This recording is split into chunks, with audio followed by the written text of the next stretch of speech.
thank you, first of all, for taking time to speak with me today. And yeah, as we're always looking for stories, you never know what you're going to find. And I was like, wow, this guy from Tennessee dug into this story about Japan, World War II. So I guess it was certainly on my radar in terms of something that would be of interest to the readers of MAP, a travel lifestyle magazine. Tell us a little bit about you, and thank you for joining us today. Well, thanks for having me on your show, Brad. Well, I'm an author and a screenwriter, and I came across this story of a guy named Fuchida, and he was a Japanese pilot who led the attack on Pearl Harbor. He was handpicked by Admiral Yamamoto, and eventually this guy came to faith. And I know quite a bit of history, World War II stuff, but I really like true stories, and I thought, what is the story behind this? I never heard any of this before. So I knew it would take time. So I spent 3 years doing research, and of course it took me to Japan. And people ask me, how did you have such a vision for the Japanese people? And the answer is I didn't. I'm curious. I'm just like a little kid. Like, well, what's going on here? Why? And I remember in high school asking the teacher, why did the Japanese attack us? Were they trying to take over America? I don't understand this at all. And she said she didn't know. And the typical response is, well, we won, they lost, the war's over. And it's like, well, that doesn't really help me out when it comes to understanding. So uh, that's how I came across the story. I'd written a screenplay on the life of John Newton, who wrote the song Amazing Grace, and I'm very committed to doing that as a film. So when I came across the story of Fuchida, I knew what I was looking for, and I thought this story just has all the elements to be a really, really great film. But in getting to understand Japanese culture, Japan and the United States are as far apart as can be. We're further than the Pacific Ocean because really culture goes from Japan west across Asia, Middle East, Europe, then the United States. So we're really far apart culturally. And to understand the Japanese culture and history and everything is really a wild story and very, very different than American stories. But I really enjoyed getting to know them, and we can talk about whatever you'd like regarding my time in Japan, as far as the people are concerned, as far as the sites, and as far as, having some spiritual insight into the people of Japan. Yeah, yeah. Well, we have a lot to unpack here in this conversation. I would like for you to just share a little bit more about you. The super short version is my dad was a commercial airline pilot. He actually was a fighter pilot in the Korean War, and then he worked with TWA. My mom was a strong believer, and she sang songs to me about the Lord as a child. When I was 13, I gave my life to God. And very fast forward, have you ever heard of a guy named Keith Green, the musician? Okay, so Yes, I I worked have. with him. Yeah. He did ministry, and he was an amazing guy to work with. And I found I was able to write, and I didn't really realize it. So then, fast forward again, I stumbled across the story of John Newton, which I mentioned to you, and I really love the story. From an early age, I've always loved true stories. I read biographies. I loved movies that were true stories. And then I came across this story of Fuchida.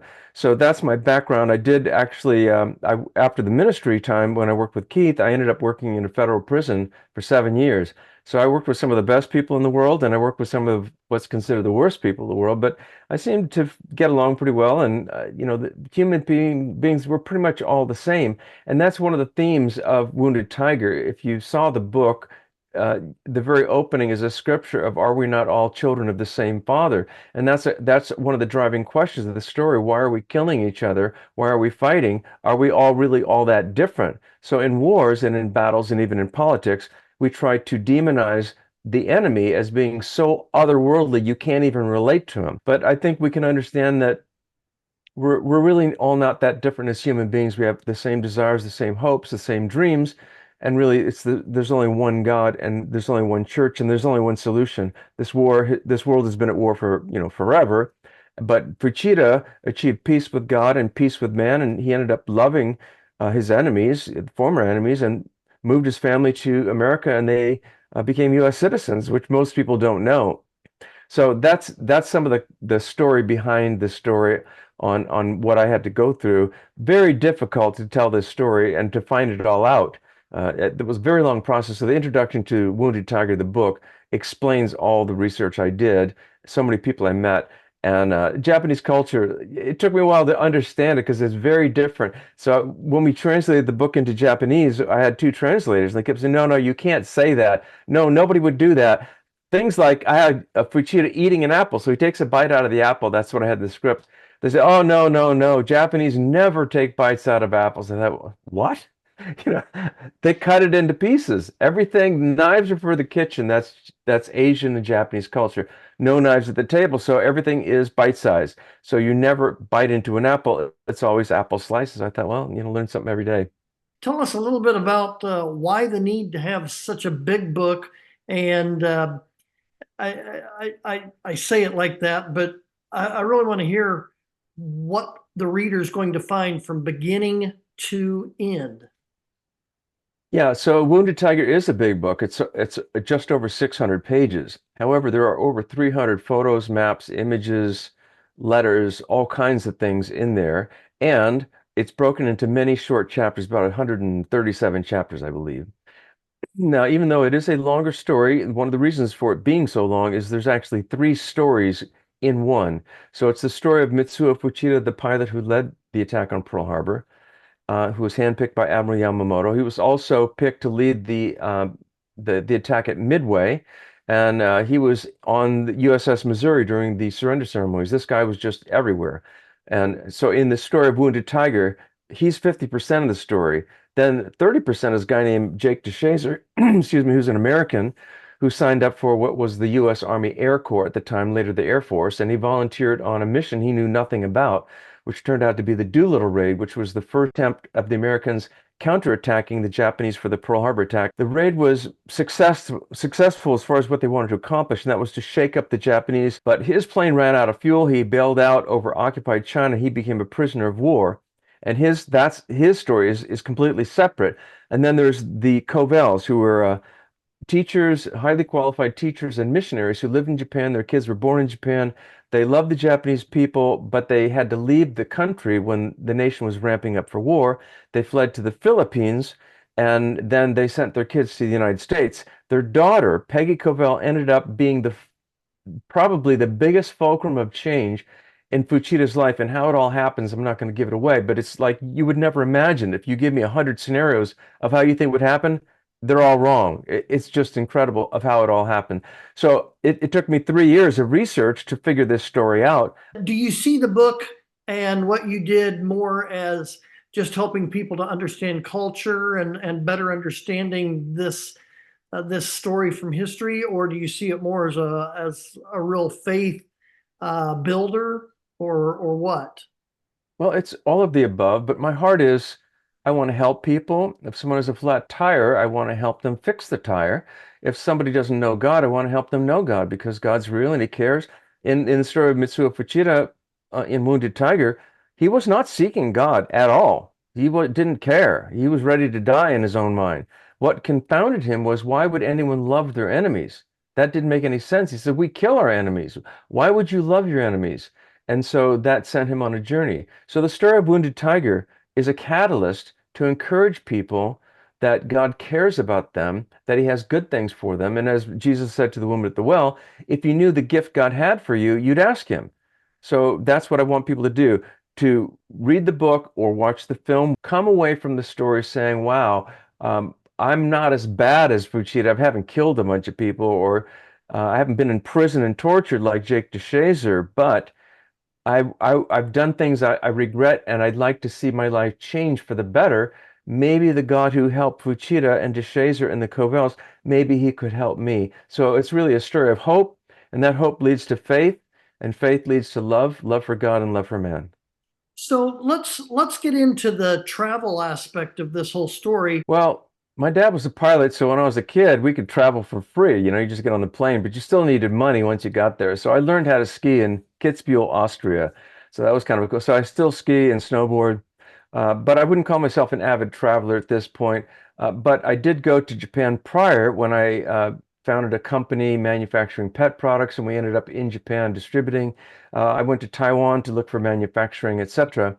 But when I came to Japan doing research on Wounded Tiger, the first thing was almost all the information, at least in English, is about the American side of what led to Pearl Harbor. And there's very little information about what happened on the Japanese side. It was very difficult. So I found a book written by a guy named Haruo Tomatsu, who was a professor at a military university. I believe it was a state school. And the book was really good. So I contacted the publisher to get in touch with the author, and I said, "Can I meet you and ask you questions?" And he said, "Sure." So I went to Tokyo and I spent an entire day with him. He toured me to three different museums in the Tokyo, Japan area. Super nice guy, really friendly, but I just peppered him with questions all day long because I had written them all down of I don't understand this and how come that. And about, three-quarters of the way through the day, I was like, oh, I see how this, yeah, I get it. The whole thing kind of popped into focus. Then I thought, okay, now I have to take this giant sprawling story and compress it into a 3-hour film, and then later, the book. So when I went there, I thought, well, I want to do some fun stuff too. So I had a friend on a couple of my journeys. We went to see some waterfalls. We went to see what they call castles, which what look like pagodas. They're all stacked up. But there's one, I think I sent you a picture of one of these castles, and it was built in the 1600s, but they used giant timbers and beams, and as long as the place didn't get burned down, these things just last for centuries. So it was quite beautiful to see that. Lots of flowers. People are super friendly. Taking the Shinkansen trains look like spaceships. Quiet, smooth, comfortable, great plugins. The food was like restaurant quality food. It was fantastic. I would recommend just taking the train just for the fun of it. But I went from there. I went from Tokyo down to Hiroshima. Of course, I went to see all the museum and what's called the Atomic Dome where the bomb was dropped. And it just so happened I was there during the anniversary, and there's a lot of people in Hiroshima at that time. So let's talk just a few basics. You don't need to speak any Japanese at all. And most people, if you write it down in English, they can tell you. But of course, there's multiple apps now. You can just talk into it and it will translate. And most anybody will be helpful to you. If you just ask somebody, which way to the such and such restaurant, they'll help you. They're kind of private people, but they like Americans. And if you ask for help, they will help you. And you may or may not know that the crime is very low over there. If you leave your wallet on a train with the money in it, you can go get it the next day and it'll have all the money in it. Is there opportunity to do ministry in some way or another? Only 0.5% of the population are professing Christians in Japan. There's a really interesting video on YouTube of a non-Christian Japanese asking Japanese people, what do you think about Christianity? And it's quite insightful because they think, I'm very interested. I'd like to go to church someday. Why do they go to church? I don't know. And they say, do you believe in God? He goes, well, I'm not sure. But they're very open about it, like much more open than Americans would be because they are very spiritually open. If you see their cartoons or anime, it's like they got all kinds of ghosts and demons and monsters and all that kind of stuff. They're open to the spiritual realm, which in one sense is good, but in another sense it's really, really bad. But all that to say is, as of right now, the climate is, yeah, they'll talk about things like that. So I would encourage people going out there to, look up churches in cities that you're going to. Just look for churches and say, hey, I'm planning on coming. Can I come attend your church? Is there someone who can help me show me around the city? I'd say you've got a pretty good chance of somebody showing you around. Well, I've been speaking today with T. Martin Bennett, author of Wounded Tiger. It's a really good book, and it's out on audio as well. And it's going to be out as a major motion picture someday. We're looking forward to all that. I encourage our readers that have thought about going to Japan but have held back, that this is a good time to start thinking more deeply about it. Martin, thank you so much for your time today. Yeah, Brad, thank you for having me.